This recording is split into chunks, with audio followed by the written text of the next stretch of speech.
Ford cologne, just like the one you see right there.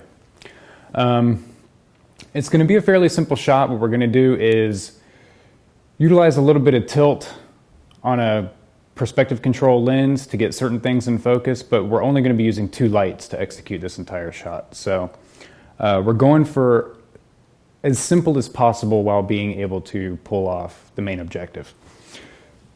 So first, let's talk about the main objective. We have what you'll see here, that bottle of Tom Ford cologne. Now in the shot, it's going to be sitting something like that. And what we want is this logo and this logo in focus. Now the problem with that is, excuse me, this is a small bottle and we're going to be fairly close to it. So we're going to have to use a macro lens of some sort. And that's going to mean that we're going to have a fairly shallow depth of field. Now, to get this and this in focus would require a fairly large amount of depth of field shooting that close to a subject, which is why we're going to use the tilt function on the perspective control lens. It's going to make doing that possible. So I'll put this back down over here for a moment. Anywhere is fine. We'll get it set up. And I guess talk a little bit about the setup. Here's what we have. A glossy bottle with 2 gold, highly reflective, mirror-like glossy parts with logos in them.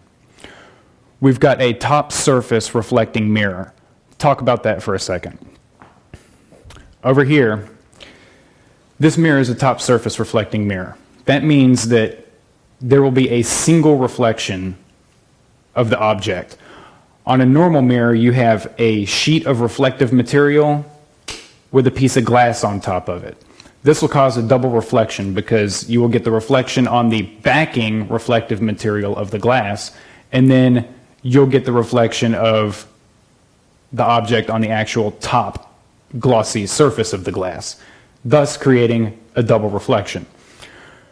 With a top surface reflecting mirror, the only part that's reflective is the very top surface. So it creates one single reflection and makes it much cleaner. There's no ghost reflections or anything like that. Now, why am I wearing a Smurf hand? Fingerprints. And because we're going to be dealing with the other part of this shot, switching back over here, which will be gold leaf. See that?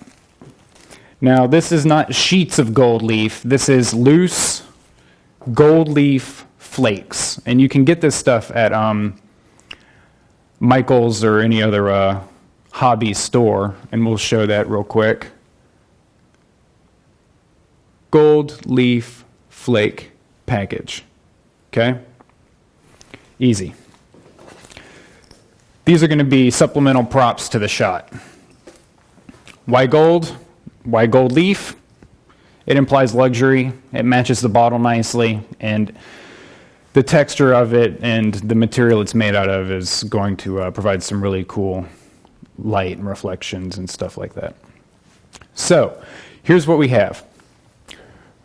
We're shooting with a Nikon D800 36 megapixel DSLR with a Nikon 85 millimeter perspective control lens. That means it tilts, swings, and shifts. If you want to know more about that, look on the gear page or other places. There's plenty of information. We're going to be using 2 Einstein E640 Pocket Wizards lights. 2 Einstein E640 lights. We're going to be triggering those with Pocket Wizard Plus 3s, and it only requires 2 of them. 1 on the camera and 1 on one of the lights. Your camera is set to transceive, the one on your light set to receive, and then your other light, which doesn't have a Pocket Wizard on it, is set to slave. So when it sees this light trigger, it'll trigger that light automatically.